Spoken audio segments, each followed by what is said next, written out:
अस्सलाम वालेकुम dear students, आपका वेलकम है मेरी यूट्यूब चैनल में। बेटा आज हम वीट स्टोन ब्रिज का लेक्चर नंबर 2 कर रहे हैं। तो आज मैं JEE लेवल की दो प्रॉब्लम्स यहाँ पे ले आया हूँ। तो ये जो बेटा ये दो क्वेश्चंस आज हम करेंगे बहुत ही इम्पोर्टेंट है from entrance point of view. तो आप यकीन कीजिए अक्सर ये क्वेश्चन जो है एंट्रेंस में पूछे जाते हैं। और बेटा क्वेश्चन को करने से पहले मेरी रिक्वेस्ट होगी आपसे कि आप मेरी चैनल को सब्सक्राइब कीजिए और इसके साथ जो बेलकन है वो भी दबाइए ताकि मेरे जो नए वीडियोस हों सबसे पहले वो आप तक पहुँचे। तो बेटा आराम से आप बैठिए, हम कंसेप्ट भी पढ़ेंगे और इन क्वेश्चंस को भी सॉल्व करेंगे। और हाँ, आपने पिछला जो मैंने वीट स्टोन ब्रिज पे वीडियो बनाया है आप वो ज़रूर देखें ताकि आपको जो ये क्वेश्चन है अच्छी तरह समझ आए। क्योंकि बेटा ये क्वेश्चन इस क्वेश्चन की जो बेस है या आज जो क्वेश्चन हम कर रहे हैं इसकी बेस जो है वो है वीट स्टोन ब्रिज। तो मैं एक बार फिर रिक्वेस्ट कर रहा हूँ आपसे कि आप उस वीडियो को ज़रूर देखिए। तो चलिए बेटा क्वेश्चन शुरू करते हैं। 4 resistances of 15 ohm, 12 ohm, 4 ohm and 10 ohm are connected in cyclic order to form a wheat stone bridge network. Is the bridge balanced? If not, find the resistance to be connected in parallel with 10 ohm resistance to balance the bridge. बेटा question जो है यहाँ पर 4 resistances दिए गए हैं 15 ohm, 12, 4 and 10 ohms. They have been connected या हमें वो कनेक्ट करने हैं बेटा साइक्लिक ऑर्डर में ताकि हमारा जो है वीट स्टोन ब्रिज नेटवर्क बने। तो फिर हमें देखना है कि ये जो वीट स्टोन ब्रिज बनता है ये बैलेंस्ड ब्रिज बनता है या नहीं। पहला पार्ट जो है उसमें देखना है whether the bridge is balanced और नॉट, पहला पार्ट। और जो दूसरा पार्ट है वो ये कहता है कि अगर ये ब्रिज बैलेंस्ड नहीं है तो बेटा उस सूरत में हमें if not find the resistance to be connected in parallel with 10 ohm resistance to balance the bridge. So बेटा अगर ब्रिज बैलेंस्ड नहीं है तो 10 ohm जो हमारी रेजिस्टेंस है इसके साथ हमें पैरेलल में एक और रेजिस्टेंस कनेक्ट करनी होगी जिसकी वैल्यू हम फाइंड आउट करेंगे कि उसकी वैल्यू कितनी होनी चाहिए सो दैट उसकी वैल्यू इस तरह से हमें चूज करनी होगी, हमें फाइंड करनी होगी ताकि ये जो ब्रिज है ये बैलेंस्ड ब्रिज बने। क्योंकि पहले हम देखेंगे कि whether this bridge is balanced और नॉट। तो चलिए यहाँ मैंने टाइम को बचाने के लिए ये वीट स्टोन ब्रिज का नेटवर्क बनाया हुआ है। तो यहाँ जो 4 रेजिस्टेंसेस है पहले वो हम लिखेंगे। पहला जो है बेटा जिसको हम P से डिनोट करते हैं, P जो आपका है दैट इज 15 ohm। और फिर Q है हमारे पास, Q जो है बेटा दैट इज 12 ohm। फिर यहाँ पर S, वैसे मैंने वीट स्टोन ब्रिज में यहाँ पर X लिखा था तो आज मैं S लिख रहा हूँ। S जो है बेटा दैट इज 4 ohm। ओके, फिर यहाँ हम लिखेंगे R, so R is here 10 ohm। पहले हम देखेंगे कि ये जो नेटवर्क है, ये जो सर्किट है वीट स्टोन ब्रिज का, वेदर इट इज बैलेंस्ड और नॉट। तो आपको पता है हमने देखा है उस वीडियो में the bridge is said to be balanced if the product of opposite resistances are equal, that is P into S should be equal to Q into R. If P into S is equal to Q into R, then the bridge is said to be balanced. तो पहले check करते हैं PS देखेंगे बेटा हम PS की value जो होगी PSP यहाँ पर 15 है और S जो है that is 4, so the product is 60 ohms। Okay, फिर आप देखिए Q into R, Q जो है दैट इज 12 into R जो बेटा है that is 10, so the product is 120। यहाँ आप देख सकते हैं PS is not equal to QR। तो इसमें कोई दूसरी राय ही नहीं है, ये जो ब्रिज है बेटा इट इज नॉट बैलेंस्ड। अगर ये बैलेंस्ड होता तो जो इस P into S होता वो होता equal to Q into R। This is the principle of Wheatstone bridge. The products of the opposite resistances are equal. So यहाँ पर प्रोडक्ट जो है एक तो 60 है, दूसरा है 120। सो पहले पार्ट का answer bridge is not balance. Okay, bridge is not balance, bridge is not balance. अब बेटा दूसरे पार्ट पे आएंगे, चलिए दूसरा पार्ट करते हैं। अब यहाँ पर क्वेश्चन है, अगर ब्रिज बैलेंस्ड नहीं है तो क्वेश्चन हमसे कह रहा है कि आप ऐसे रेजिस्टेंस दीजिए, ऐसे रेजिस्टेंस फाइंड आउट कीजिए जो हम इस 10 ओम के साथ पैरेलल में कनेक्ट करें, उससे जो है ये जो ब्रिज है इट शुड बी बैलेंस्ड। तो बेटा देखिए आप, यहाँ मैं एक और रेजिस्टेंस ऐड कर रहा हूँ इस रेजिस्टेंस के साथ, क्योंकि यहाँ पर दिखाया गया है find the resistance to be connected in parallel with 10 ohm. बहुत ही इंपॉर्टेंट क्वेश्चन है। आप देखिए पिछले प्रीवियस ईयर्स पेपर देखिए, उनमें एक दो बार आपको ये क्वेश्चन दिखेगा JEE में। तो यहाँ पर हम एक और रेजिस्टेंस बेटा ऐड करेंगे इस रेजिस्टेंस के साथ जो कि हमारे पास है 10 ओम्स। इसका नाम हम इसको जो बेटा x से डिनोट करेंगे। तो हमें देखना है कि x की कितनी वैल्यू हम लेंगे सो दैट ये जो ब्रिज है इट शुड बी बैलेंस्ड। तो बेटा मैंने रेजिस्टेंस x ली जो कि मैंने पैरेलल ली 10 ओम के साथ। तो हमें देखना है कि x की कितनी वैल्यू होगी, ये जो ब्रिज है इट शुड बी बैलेंस्ड। पहले हम लिखेंगे let x be connected in parallel with 10 ohm resistance, let x be x resistance आप लिख सकते हो be connected in parallel with 10 ohm resistance, 10 ohm resistance, 10 ohm, so that the bridge is balanced। आप जो bridge है बेटा it is balanced, लेकिन हमें देखना है कि अगर ये बैलेंस्ड है तो x की क्या वैल्यू होगी। तो अब नेक्स्ट जो टारगेट है हमारा वो है x की वैल्यू फाइंड आउट करना। अब बेटा हमें x की वैल्यू फाइंड करनी है, तो x की वैल्यू फाइंड हम कैसे करें, आप सोचिए कैसे करें। हमें पता है कि x जो है it is parallel with r equal to 10 ohm. तो यहाँ पर रेजिस्टर्स इन पैरेलल का कंसेप्ट हम यूज करेंगे। पहले हम इस ब्रांच, इस लूप AD यहाँ लिखेंगे हम ADEF। तो पहले हम ADEF जो हमारा छोटा सा सर्किट है, नन्हा मुन्ना सा सर्किट, इसकी जो है इफेक्टिव रेजिस्टेंस फाइंड करेंगे। हमें पता है ये जो रेजिस्टेंस है 10 ohm and x ohm they are in parallel. So पहले देखेंगे हम ये जो सर्किट है हमारा ADEF, जिसे आप लूप भी कह सकते हो। तो बेटा इसकी जो इक्विवेलेंट रेजिस्टेंस होगी, जो इसकी नेट रेजिस्टेंस होगी, जो इसकी इफेक्टिव रेजिस्टेंस होगी, पहले हम वो फाइंड आउट करेंगे। लेट और इसको हम RP से बेटा डिनोट करेंगे। जो इसकी इफेक्टिव रेजिस्टेंस होगी उसको हम RP से डिनोट करेंगे। सो इसकी जो रेजिस्टेंस है बेटा इस सर्किट की इफेक्टिव रेजिस्टेंस आप याद रखिए, इसकी इफेक्टिव रेजिस्टेंस को हम यहाँ पर RP से डिनोट करेंगे। P मतलब पैरेलल, चूंकि 10 और x ओम जो है दे आर पैरेलल। ओके, तो पहले effective resistance in ADEF, effective resistance in ADEF। Okay, तो चलिए this is an interesting question. आपको पता है कि 1/RP जो होता है पैरेलल का जो कंसेप्ट होता है that is equal to 1/10 plus 1/x। Okay, ये बेटा कंसेप्ट है रेजिस्टेंस इन पैरेलल का। इफेक्टिव रेजिस्टेंस जो होती है 1/RP that is equal to sum of the reciprocals. So पहला है 10, 1/10 प्लस दूसरा है x, 1/x। तो बेटा यहाँ आप लिख सकते हो further this is equal to x plus 10 divided by 10x। Okay, तो दोनों तरफ से हम रेसिप्रोकल लेंगे। 1/RP ये होगा RP, रेसिप्रोकल के बाद बेटा ये ऊपर चला जाएगा 10x डिवाइडेड बाय ये होगा x प्लस 10। सो बेटा this is the effective resistance of this circuit.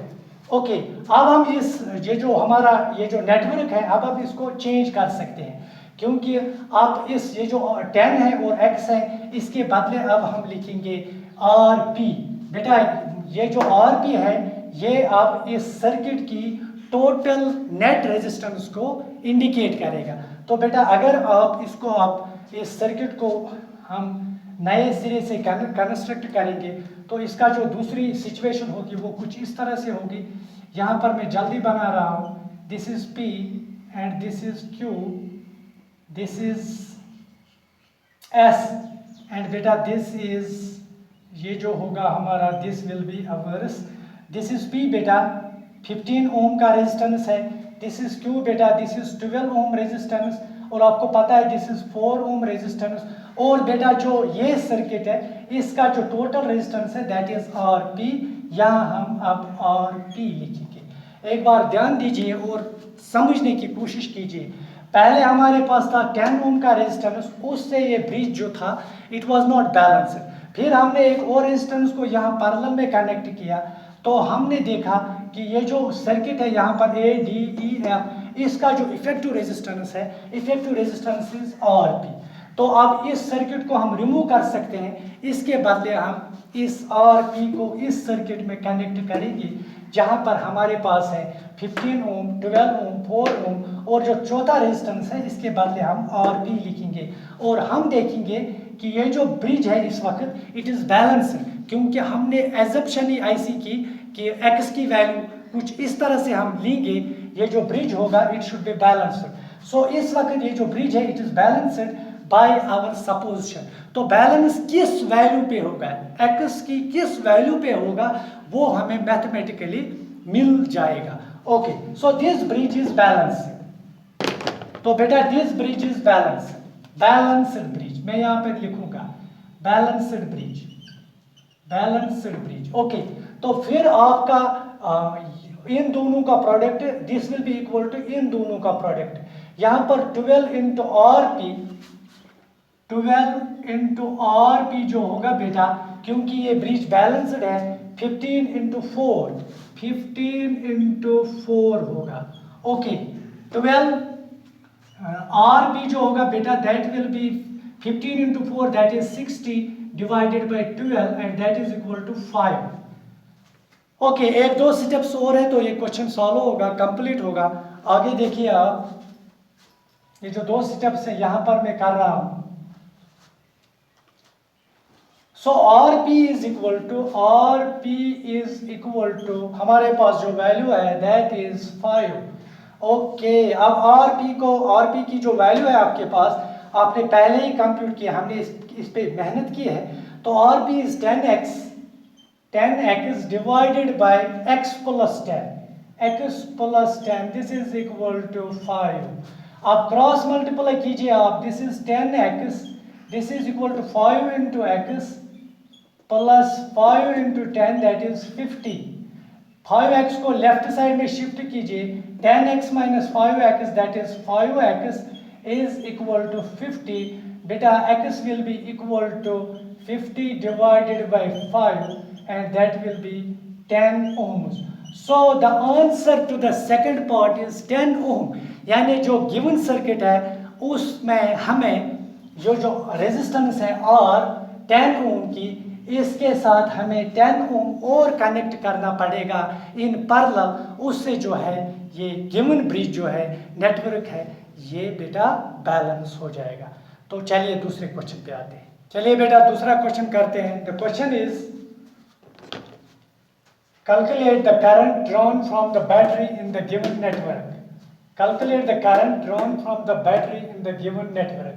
बेटा यहाँ पर एक कॉम्प्लेक्स सर्किट आपको दिख रहा है, यहाँ आप देख रहे हैं 1 2 3 4 5 resistances are connected to a battery of 4 volt.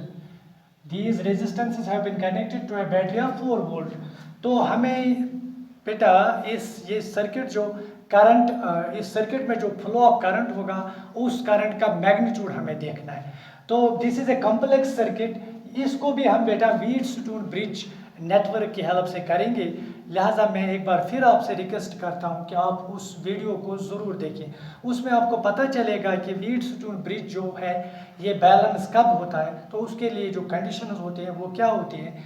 तो चलिए आप इस क्वेश्चन को करते हैं। बेटा ये जो सर्किट है इसको हम अपने तरीके से ड्रा कर सकते हैं। तो चलिए मैं इसको एक बार ड्रा कर रहा हूँ ताकि इसकी शेप जो है वो व्हीटस्टोन ब्रिज सर्किट से मिल जाए। यूजुअली ऐसे सर्किट्स को हमें व्हीटस्टोन ब्रिज नेटवर्क की तरह रीड्रॉ करना होता है। ओके, तो पहले आप देखिए मैं कैसे इसको ड्रॉ करता हूँ व्हीटस्टोन ब्रिज सर्किट की शेप में। बेटा व्हीटस्टोन ब्रिज आपको पता है डायमंड शेप्ड सर्किट होता है, उसमें जो 4 रेजिस्टेंसेस होती है वो साइक्लिक ऑर्डर में होती है। यहाँ हम this will be the first, second, third और फोर्थ, और ये जो 5 ओम के रेजिस्टेंस है इसको हम बीच में एडजस्ट करेंगे। जैसा कि व्हीटस्टोन ब्रिज में आप गैल्वेनोमीटर हम बी और डी के दरमियान कनेक्ट करते हैं, गैल्वेनोमीटर की जगह हम इस 5 ओम रेजिस्टर को कनेक्ट करेंगे। ओके चलिए, so this is the first,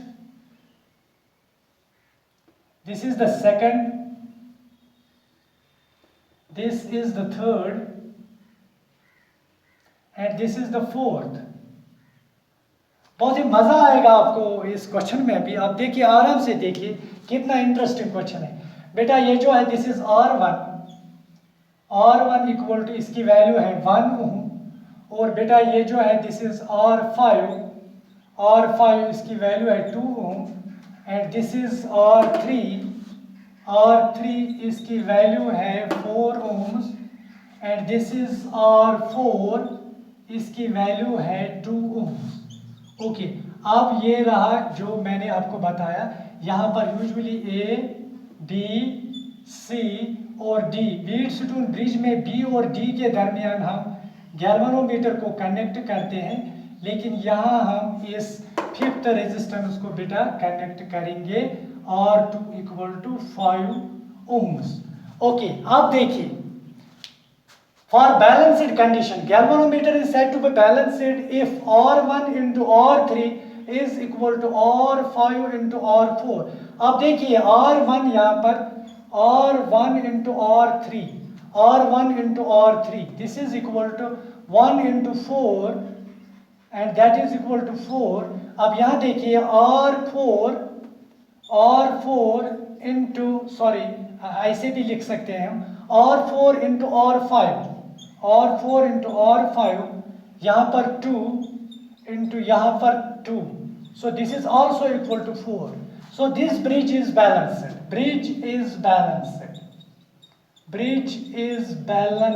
अभी हमने पढ़ा कि ब्रिज बैलेंस कब होता है, जब products of the opposite resistances are equal. तो यहाँ आपने देखा R1 into R3 is equal to R5 into R4, so bridge is balanced bridge का मतलब होता है ये जो बेटा यहाँ पर B और D के दरमियान गैल्वेनोमीटर होगा तो उसमें कोई डिफ्लेक्शन नहीं होगी, और क्योंकि इस ब्रांच में इस सूरत में कोई करंट नहीं होगी, तो ये जो रेजिस्टेंस है 5 ओम इसका यहाँ पर कोई यूज़ नहीं है, क्योंकि इस ब्रांच में कोई करंट नहीं है, तो बेटा इस ब्रांच में कोई वोल्टेज ड्रॉप नहीं होगा। क्योंकि करंट को फाइंड आउट करने के लिए हमें देखना होता है कि सर्किट में कहाँ पर वोल्टेज ड्रॉप होता है। इस ब्रांच में आपने देखा इस ब्रांच में करंट नहीं है, क्योंकि बैलेंस्ड ब्रिज है, तो इस ब्रांच में BD में कोई करंट नहीं होगा, सो दिस ब्रिज इज बैलेंस्ड। लिहाजा हम इस रेजिस्टर को इग्नोर कर सकते हैं, या अगर आप चाहें तो इसको हम रिमूव भी कर सकते हैं। कभी कभी कॉम्प्लेक्स सर्किट्स में ऐसी सिचुएशंस आकर होती है। तो चलिए बेटा आप आगे देखते हैं इसकी जो इस सर्किट में करंट होगी। पहले मैं इसको रिमूव करता हूँ ताकि हमारा जो है ये सर्किट देखने में कुछ इजी लगे। तो इसको हम रिमूव करेंगे बेटा। आपने देखा कि ये जो ब्रिज है it is balanced, so BD में कोई करंट नहीं होगा। There will be no current in BD, there will be, which implies no current in branch BD में कोई करंट नहीं होगा। या आप कह सकते हैं कि no current in BD, that is across किस रेजिस्टेंस के across 5 ohm, across 5 ohm resistance there will be no current. तो आपने बेटा इसको रिमूव कर दिया। अब देखिए हम इसका जो इसमें जो करंट फ्लो करेंगे उसको कैसे करेंगे। बेटा आप ध्यान दीजिए, यहाँ पहले आप फिर से इस बैटरी को कनेक्ट कीजिए। So battery is here, 4 volt की बैटरी है। सो यहाँ पर 4 वोल्ट है। This is A, this is B. अब देखिए मैं इसको कैसे करूंगा। पहले मैं इस ब्रांच को लूंगा, ए बी सी। ओके, पहले मैं इस ब्रांच को लूंगा ए बी सी। ये जो ब्रांच है आप देख रहे हैं, यहाँ ए की करंट फ्लो करेगी, क्योंकि यहाँ पर अगर ये if this is the current, आराम से देखिए, if this is the current तो दिस इज द जंक्शन। मैंने आपको किरचॉफ्स लॉज में बताया है। तो यहाँ पर करंट का डिस्ट्रीब्यूशन होगा, part of the current will flow along this branch and part of the current will flow along this branch. और जो बेटा यहाँ से करंट फ्लो करेगी वही यहाँ पर भी फ्लो करेगी, और जो इस ब्रांच के अलोंग करंट होगी वो यहाँ पर भी होगी और यहाँ पर भी होगी। देयरफॉर बेटा वी कैन से ये जो R1 है और R5 है, they are in series, because इनमें एक ही करंट फ्लो कर रहा है। और R2 और R3 they are also in series, क्योंकि आप देखिए इनमें भी एक ही करंट फ्लो कर रहा है। अगर आप चाहें तो यहाँ पर आप करंट को डिस्ट्रीब्यूट कर सकते हो। कुछ करंट यहाँ से पास होगा I1 और कुछ करंट यहाँ से पास होगा I2, सच दैट जो I होगा it will be equal to I1 plus I2। This is law of conservation of charge. जो टोटल चार्ज होगा वो बेटा यहाँ पर डिस्ट्रीब्यूट होगा, कुछ पार्ट ए बी के अलोंग मूव करेगा और कुछ पार्ट करंट का या चार्ज का ए डी के अलोंग फ्लो करेगा। तो आप it is obvious, it is clear, ये जो R1 है और R5 है दे आर इन सीरीज, और बेटा ये जो R4 है और R3 है they are also in series. तो पहले हम इन दो ब्रांचेस ए बी सी, इस ब्रांच के रेजिस्टेंस और ए डी सी इसके रेजिस्टेंस फाइंड करेंगे। तो चलिए बेटा, इफेक्टिव रेजिस्टेंस जो किसी सर्किट में टोटल रेजिस्टेंस या नेट रेजिस्टेंस, इक्विवेलेंस रेजिस्टेंस या इफेक्टिव रेजिस्टेंस आप कह सकते हो। तो इस ब्रांच में जो रेजिस्टेंस होगी ए बी और सी अलोंग, उसको हम कहेंगे बेटा इफेक्टिव रेजिस्टेंस। तो चलिए पहले इफेक्टिव रेजिस्टेंस, इफेक्टिव आराम से देखिए, इफेक्टिव रेजिस्टेंस अलोंग कौन सा ब्रांच हमने लिया, A B C, along A B C. So बेटा पहले इसको फाइंड करते हैं, क्योंकि आपको पता है R1 और R5 जो है they are in series. Series में सिंपली इफेक्टिव रेजिस्टेंस हम कैसे फाइंड करते हैं, उनका एडिशन करके। ओके, सो यहाँ पर जो होगा बेटा वो होगा 1 plus 2, that is equal to 1 plus 2 is equal to 3 ohm. अब आइए इफेक्टिव रेजिस्टेंस अलोंग, अब कौन सा ब्रांच रहा हमारे पास, ए डी और C, along A D C, that is equal to, यहाँ पर 2 ओम की रेजिस्टेंस है और 4 ओम की। आपको पता है ये भी सीरीज में है, तो बेटा यहाँ पर 2 plus 4 that is equal to 6 ohm. तो बेटा इस ब्रांच की रेजिस्टेंस भी हमारे पास है और इसकी भी टोटल रेजिस्टेंस हमारे पास है। आपको पता है ये जो रेजिस्टेंस है, क्योंकि यहाँ पर ए पर करंट का डिस्ट्रीब्यूशन हो रहा है, तो हम ए बी सी और ए डी सी को पैरेलल कंसिडर कह सकते हैं, इनको हम पैरेलल कंसिडर करेंगे। तो अब जो टोटल रेजिस्टेंस इस सर्किट की होगी बेटा, वो होगी ये जो 3 ओम्स है और 6 ओम्स, इनका पैरेलल कंसेप्ट हम यूज करेंगे। हम कंसिडर करेंगे 3 एंड 6 आर इन पैरेलल, क्योंकि यहाँ पर ये ब्रांच और ये ब्रांच जो है दे आर इन पैरेलल, क्योंकि करंट का डिस्ट्रीब्यूशन हो रहा है। ओके, तो net resistance of the circuit, total resistance of the circuit, और टोटल आप देखिए, और टोटल बेटा वो कैसे करेंगे, अभी हमने पिछले क्वेश्चन में देखा कि sum of the reciprocals, sum of the reciprocals. Okay, यहाँ पर है 3 तो 1/3 लिखेंगे, फिर बेटा यहाँ पर 6 है तो हम लिखेंगे 1/6, यानी ये जो 1/3, सॉरी बेटा यहाँ पर हमें लिखना होगा 1/r टोटल, क्योंकि फॉर्मूला है 1/rp इज इक्वल टू, आपको पता होगा फॉर्मूला जो है, अगर आपके रेजिस्टर्स पैरेलल में है तो टोटल रेजिस्टेंस आप कैसे फाइंड आउट करते हो, उसमें आपको फॉर्मूला है 1/Rp is equal to 1/R1 plus 1/R2 plus कितनी भी रेजिस्टेंस हो आपको ये फार्मूला यूज करना पड़ता है। अब यहाँ पर हमारे दो हैं, एक तो है 3 ओम और 6 ओम, हम लिखेंगे 1/3 और 1/6। तो बेटा अब इसको हम सिंप्लीफाई करेंगे। दिस इज 1/RT, सिंपली यहाँ पर आएगा 6 प्लस 3 क्रॉस मल्टीप्लाई करके divided by 3 into 6 that is 18। तो बेटा 6 plus 3 9 divided by 18, 9 1s are 9 2s are, this will be 1/2। 1/RT is equal to 1/2, तो रेसिप्रोकल करके आपको मिलेगा RT is equal to 2। आप देखिए 1/RT की वैल्यू 1/2 है तो RT की वैल्यू 2 होगी। तो बेटा जो हमारा फाइनल सेटअप होगा दैट विल बी RT जो है total resistance of the circuit is 2, total resistance of the circuit is 2। अब ओम्स लॉ से हम करंट को फाइंड कर सकते हैं। Current is equal to voltage divided by total resistance, voltage divided by total resistance, and voltage आप यहाँ देख रहे हैं दैट इज 4 और जो टोटल रेजिस्टेंस है दैट इज 2। सो बेटा करंट जो होगा that will be 2 ampere. This is the answer. इस सर्किट में जो करंट फ्लो है that is equal to 2 ampere. Hope आपने अच्छी तरह समझा होगा। तो आगे भी हम ऐसे ही अच्छे कंसेप्ट्स पे वीडियो बनाते रहेंगे। तो बेटा आप अपना ख्याल रखिए, मिलते हैं नेक्स्ट वीडियो में। All the best.